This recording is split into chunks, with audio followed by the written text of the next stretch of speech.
estudantes, sejam bem-vindos a mais uma aula de redação do Pré-ENEM Legal. Meu nome é Fiamma Nascimento, acompanha comigo essa aula de hoje. Vamos lá, competências de número 2 e 3, aula 5.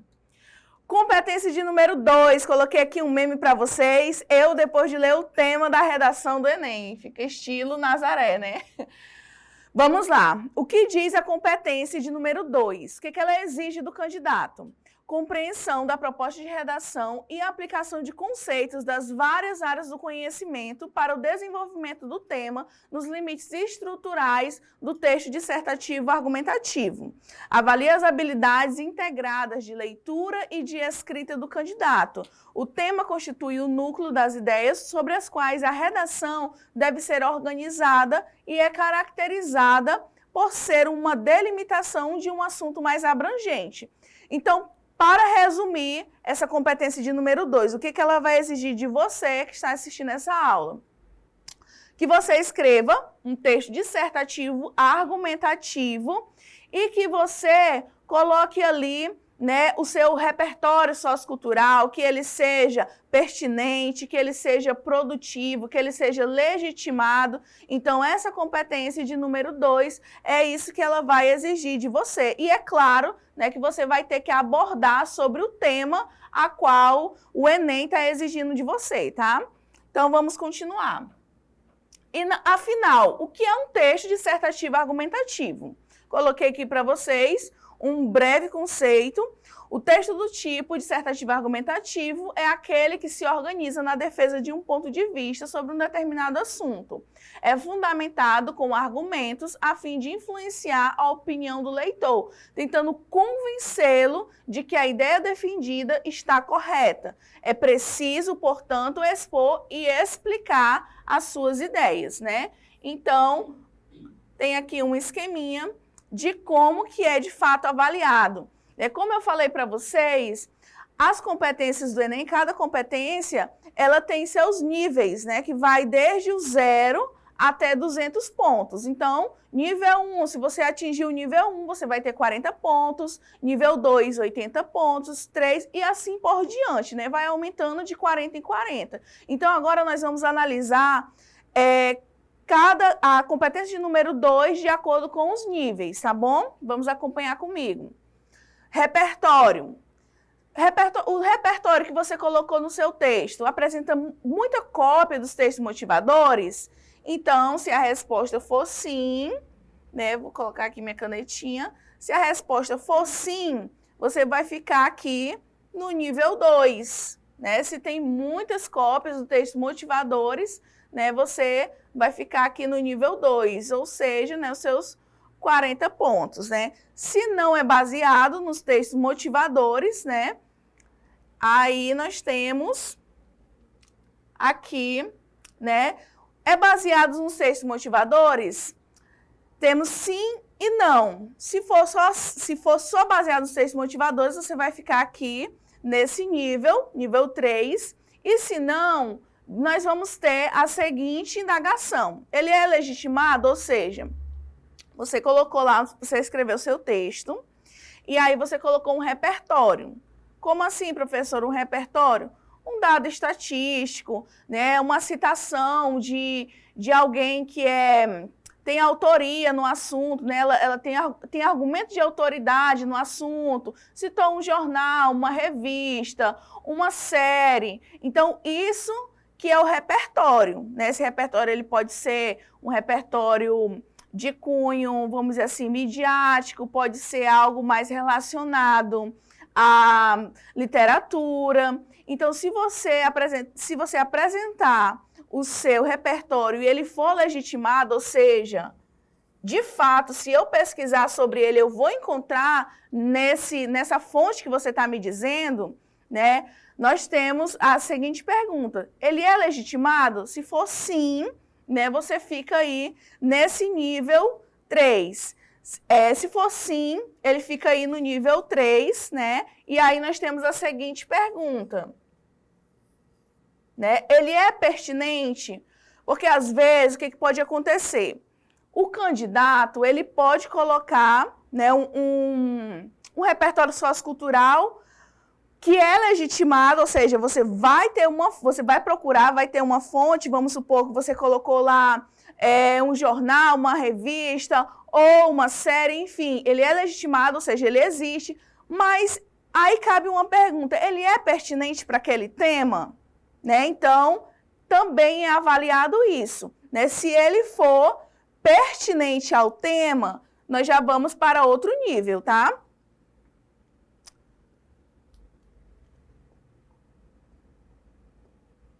Se ele for pertinente ao tema, ele vai ficar aqui no nível de número 4, tá bom? Se ele for pertinente, ou se ele não for pertinente ao tema, se ele for pertinente ao tema, ele fica aqui no nível 4. E se ele não for, ele fica no nível 3, né? Então, continua lá no nível 3. Enfim, você colocou seu repertório, ele é pertinente, mas tem a próxima pergunta. Ele é produtivo? Ou seja, você conseguiu utilizar esse repertório de uma forma que favoreça a sua argumentação? Se ele for produtivo, se a resposta for sim, você vai ficar aqui no nível 5. Ou seja, você vai alcançar os seus 200 pontos, tá bom? E aí, né, espero que tenha ficado claro para vocês. Vou voltar aqui. Para ficar, coloquei aqui um mapazinho mental, né, bem tranquilo, para que vocês analisem. Por exemplo, competência 2, compreender a proposta de redação e aplicar conceitos de várias áreas do conhecimento. Né? Redação não é só língua portuguesa, você pode utilizar a biologia, né? Você pode utilizar a geografia, a história, tudo isso em favor do seu ponto de vista. Né? Então, você utilizou as várias áreas de conhecimento, né? Qual é o objetivo? Desenvolver o tema dentro dos limites estruturais do texto dissertativo argumentativo. Né? Os tipos de repertório. Aí é analisado também se ele é baseado nos textos motivadores, se é um repertório só pessoal, ou seja, a fonte ali, né, da sua cabeça, né, ou até mesmo da sua vivência, né, dentro da atualidade, seu contexto de vida, né, lógico que isso colocado de forma impessoal e apresentação de um repertório sociocultural, que é isso que nós queremos, né, esse é o nosso objetivo na competência 2, sempre apresentar um repertório sociocultural.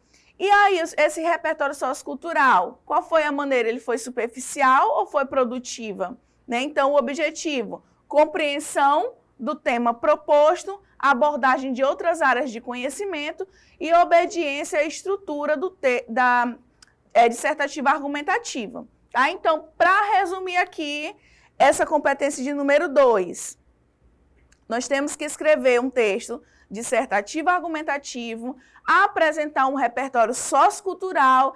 Esse repertório sociocultural, ele tem que ser legitimado, ele tem que ser pertinente ao tema e ele tem que ser usado de forma produtiva, tá? Então, vamos lá, continuar a aula.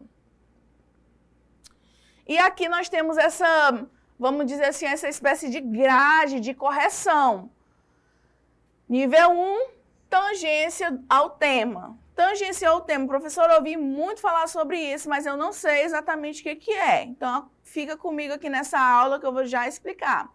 Se o texto foi tangente ao tema, ou o texto composto por aglomerado de palavras ou traços constantes de outros tipos textuais, ou seja, tem partes ali narrativas, ou até mesmo inversos, não sei. Se tem traços constantes de outros tipos textuais, fica ali no nível 1. 2, abordagem completa do tema, ou seja, eu tenho as 3 partes do texto. Introdução, desenvolvimento e conclusão. Você fez ali as 3 partes do texto, mas 2 delas foram embrionárias, ou seja, curtinhas, pequenas, não desenvolveu muito. Então, continua aqui na 2.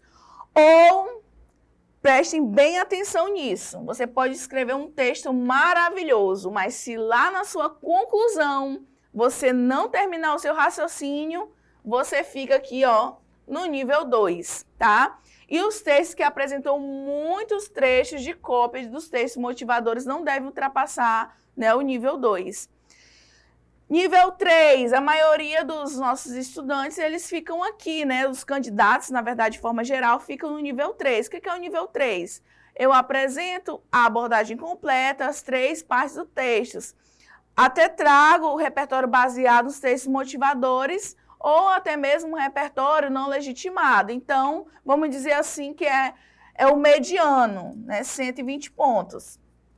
4, abordagem completa do tema, né? Eu tenho ali as 3 partes do texto e repertório legitimado e pertinente, né? O que vai mudar aqui, pessoal, nesse finalzinho, é a questão do pertinente, né? De ser pertinente, na verdade, ser legitimado, ser pertinente e ser um repertório com uso produtivo, né? Basicamente é isso. E a questão, né, das 3 partes do texto, elas serem bem desenvolvidas, né? Não ter nenhuma parte embrionária, ou seja, raciocínio não foi quebrado ali. E aqui nós vamos, né, esclarecer para vocês, eu coloquei aqui um exemplo de que é um texto tangente, né? Olha só esse exemplo. O tema é a manipulação do comportamento do usuário pelo controle de dados. Esse é um tema do Enem 2018. Ele colocou assim: a internet hoje se tornou um grande meio de comunicação, tanto para o trabalho, tanto para estudar. Trouxe grandes benefícios, só que também perigosa para quem não souber usar. E aí ele vai falando, né, sobre o assunto, né? Então, o que acontece? Um texto tangente é aquele texto que ele não fala sobre o tema específico, ele pega o assunto, ou seja, aquela forma ampla. Vejam que ele citou aqui internet, ele utilizou, falou de outros artifícios, falou de tecnologia e tudo mais, mas ele não falou exatamente sobre o controle de dados, que era necessário utilizar. Então, isso que é um texto tangente, ele não aborda todos, né, aqueles elementos que tem dentro da frase temática, tá bom? E agora nós vamos para a competência de número 3. Coloquei um meme para vocês, lógico, né? Eu escrevendo a minha redação do Enem. Temos aqui o planejamento, que é lindo, maravilhoso, né? Introdução, desenvolvimento e como que termina a conclusão. Por que coloquei esse meme? Porque, na verdade, a competência de número 3, ela vai exigir que o candidato tenha um projeto de texto. O corretor, ele vai analisar o seu texto e vai observar se você fez esse texto de forma planejada ou se foi ali na escura, né? Vamos dizer assim. Então, acompanha comigo essa aula para nós termos mais informações sobre a competência de número 3. O que ele exige do candidato? Selecionar, relacionar, organizar, interpretar informações, fatos, opiniões e argumentos em defesa de um ponto de vista. O candidato precisa elaborar um texto que apresente claramente, né? Então, as informações têm que ser de forma clara. Uma ideia a ser defendida e os argumentos que justifiquem a posição assumida em relação à temática da proposta da redação. Trata da coerência e plausibilidade entre as ideias apresentadas no texto, o que é garantido pelo planejamento prévio à escrita, né? Esse aqui é o nosso foco, planejamento prévio à escrita. O seu projeto de texto, ele pode ser planejado antes mesmo de você chegar até o local da sua prova, né? Vocês têm o ano todinho para se planejar para essa redação. Então, o corretor, ele vai exigir de você isso. Ou seja, pela elaboração de um projeto de texto, como eu já havia falado para vocês, né? Então, treinem aí o ano todo, que com certeza você já vai ter seu projetinho pronto. Desse modo, é preciso haver um planejamento do texto, pois os avaliadores devem verificar se ele possui. Possui o quê? Explicitação do ponto de vista do autor, né? Você fez só um texto expositivo ou você de fato argumentou, né? Você falou, você colocou ali informações que ajudem a defender. Apresentação de desenvolvimento dos argumentos, encadeamento de ideias, isto é, relação de sentido entre as partes. objetividade, organização e lógica, informações, fatos e opiniões, explicações ou exemplificações, relevância nas opiniões apresentadas, né? Então, essa competência de número 3, ela vai exigir que você tenha o seu projeto de texto, né? Nas aulas posteriores, nós vamos falar sobre, por exemplo, um esqueleto bem feito de uma introdução, né? Que tem que ter ali a contextualização, a apresentação do tema, a tese, né? Os argumentos 1 e 2. Então, isso que é avaliado na competência de número 3 é a sua estratégia, é o seu planejamento, ok? E vamos continuar. Aqui está a nossa grade, né, da competência 3.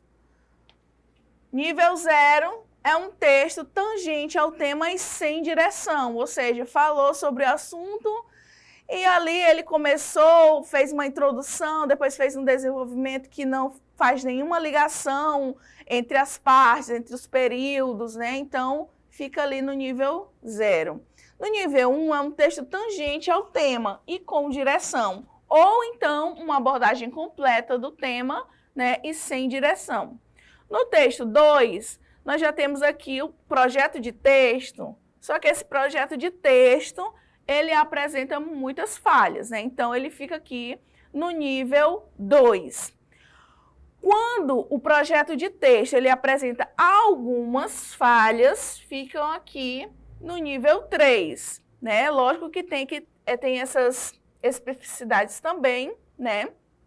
Texto que apresenta, por exemplo, uma contradição grave. Na introdução você falou uma coisa, mas quando chegou lá, na conclusão você falou outra totalmente diferente. Então, é óbvio que você vai ficar ali na 2, né?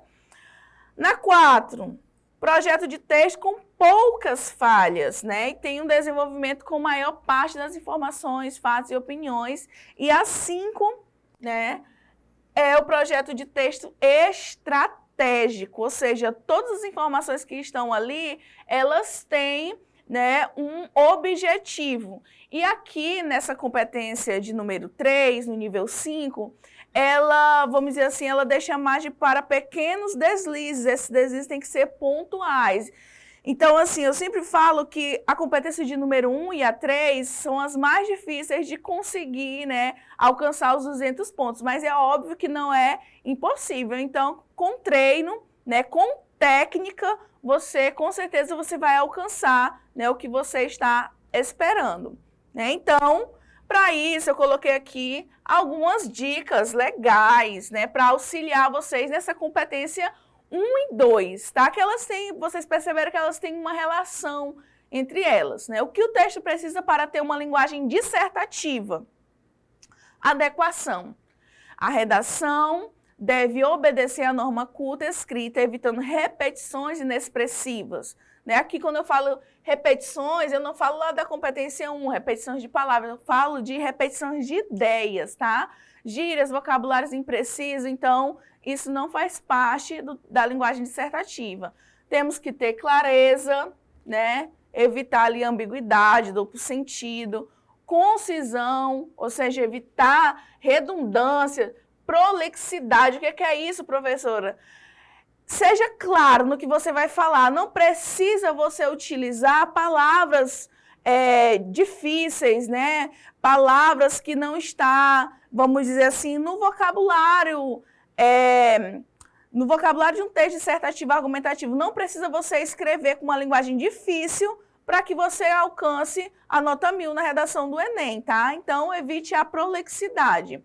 A coesão, né? É óbvio que nós vamos falar ainda sobre esse aspecto, mas para ter uma linguagem dissertativa nós precisamos também, né, desses elementos coesivos, que são ali as nossas conjunções.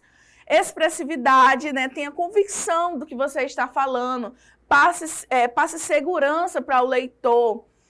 Evitar frases feitas, expressões comuns, coloquiais, né? Então, aquele hoje em dia, né? Cancela aí, gente. Vamos iniciar o nosso texto de uma forma contextualizada, né? Esses clichês aí, eles não cabem num candidato que almeja uma boa nota na redação. Impessoalidade, né?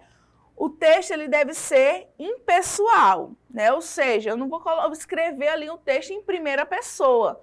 O texto deve ser escrito sem envolvimento linguístico ou interpretativo da primeira pessoa.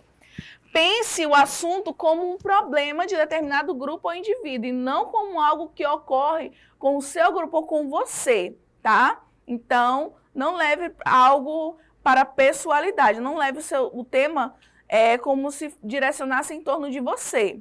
E sem marcas da oralidade, né? Isso aqui não faz parte da nossa linguagem dissertativa, tá? E vamos continuar. E aqui nós temos mais algumas dicas, né?